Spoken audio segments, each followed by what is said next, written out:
Hi, I'm Kathy from Needle in a Haystack in Alameda, California. Today I wanted to talk about dyelots, both for fabric and for threads, because they're really important for a lot of us who stitch. And sometimes you can take advantage of the fact that a dyelot's completely different, or as I refer to it, turn it from a bug into a feature. But many times it's really critical, particularly more so in something like needlepoint where you might be doing a background in a single color and you need to worry about it matching. So I wanted to show you a few things about differences in them and also just talk in general about them. Fabrics change dyelots as well, particularly hand-dyed fabrics, but mill runs for commercially dyed fabrics like Zweigart, Wichelt, and others also change over time. So I'll show you some examples of that as well. So I've got a couple of examples, actually I have four for various threads. So this first one, and I'll put pictures below of close-ups so that you can actually see them closer up. Now this is a dyelot where it's not very different. So you won't be able to see that there's a huge amount of difference there. There's just a tiny bit from the top one to the bottom one. It might be easier to show you on a piece of fabric. So you can kind of tell, I've turned them upside down now, that the bottom one is slightly lighter than the dark one on top, which is darker, but they are the same dyelot. Now some thread vendors actually dyelot number their threads, so you can actually tell what specific dyelot a thread is, but less than 10% of the hand dyers actually do that. So you do need to make sure that if you're buying it for a large project, you want to buy enough at one time. This is another one where over the course of about probably 2 or 3 years, the dyelot changed substantially. This is the same color, 2 different dylots. Same for this one, same color, 2 different dylots. And this one, which is really wildly different, same color, 2 different dylots. And again, I'll put photos below of each of those so you can see what they look like. Now that's not to disparage the hand dyers or even the commercial dyers. That's just a function of the way dyeing works. So many factors go into it. So you might have an issue with the water. Maybe in your area the water has changed. So you've got winter-fed water from some particular location, and in the summer it's from another location, and so even your tap water changes. Chlorination, salinity, a whole variety of other factors that can change it. The dyes change over time. So no matter how good a dyer is, if their base products change, so the dyes that they use change, then that becomes a serious problem.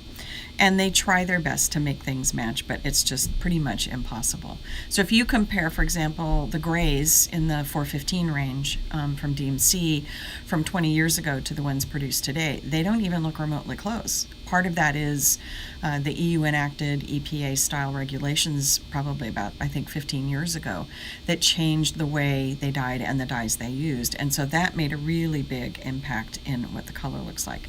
So just make sure that you buy enough at one time so that you're not worried about it matching. This is an example of fabrics where the dyelots are different. Now these are both the same, but these are dyelots from about 2 years apart. So you can understand why there might be a lot more change in that regard, just because time alone can change so many other factors. This is a set of fabrics that are actually about 6 months apart, and they're not really hugely different, but up close you can actually tell that one of them is slightly lighter than the other. And then the other thing I wanted to show you was the difference between the natural fabrics. So Zweigart makes 2 fabrics, flax and raw. Raw is the undyed linen. Flax is a lighter variant of that. Both of those change every mill run, because flax changes color based on how much water it gets as the crop grows. So what they do in the process of it can't really fix that problem.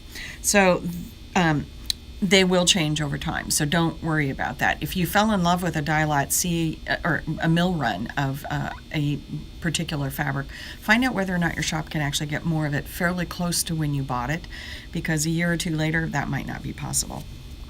So this is an example actually of Wichelt's lamb's wool. Now these are both lamb's wool. One is 32 count and one is 28. And as you'll see the difference, one of them is much lighter than the other.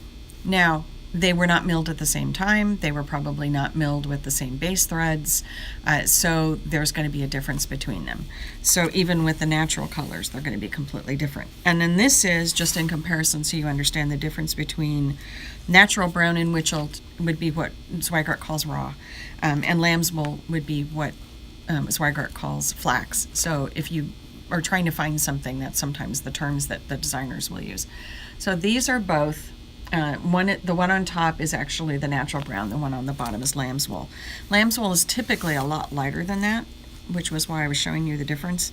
This is usually more what you see the difference between the two of them. So you see more of the difference of the lighter and the darker.